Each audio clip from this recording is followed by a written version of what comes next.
जी मारे एक घोड़ो चावे हैं बाबू रामदेव कोई ने घोड़ा पर देख लियो तो हट पकड़ ली के मारे एक घोड़ो छावे हैं तो माता पिता क्यों रे भाई का घोड़ो घटू लवा हैं तो मैंने क्यों देखो बाबा ने कपड़ा रो घोड़ो दर्जी ने क्यों कपड़ा रो घोड़ो बना दियो और दर्जी कपड़ा ने घोड़ा में ले रही हो और बाबा रामदेव घोड़ा पर बैठ गया आकाश का महीने उड़ गया मैं की कला में आकाश में उड़ गया जदे देखो माता पिता कई प्रकार से मन में घबराया और कई प्रकार से क्यों है अरे साधु रोयो घोड़ लियो मारे दर्जी बना कर लायो दर्जी बना कर लायो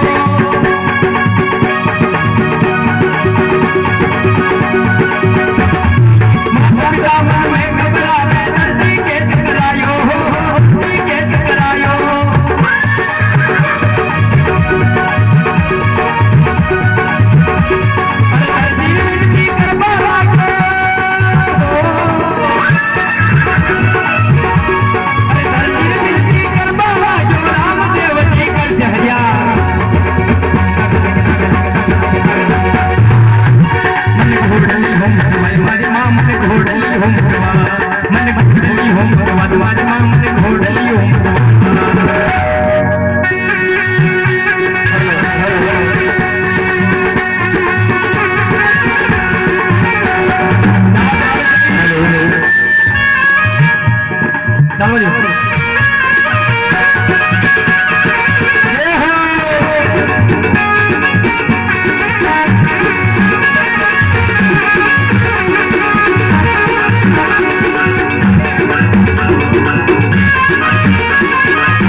जो भी बाबा रामदेव ने माने सीधा सीधा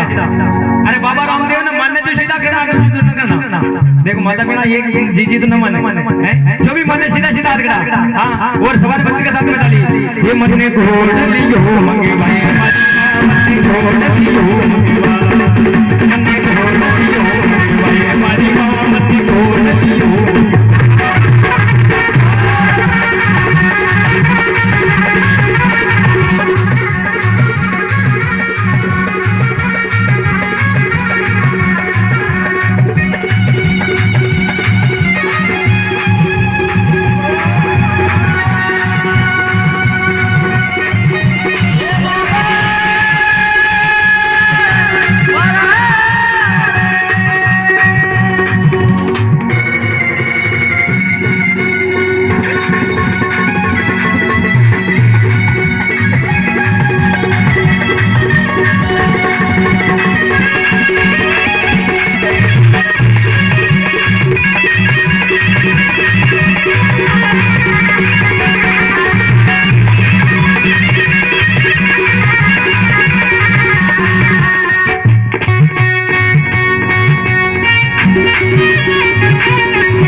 बोले अजमल भरे अवतार की।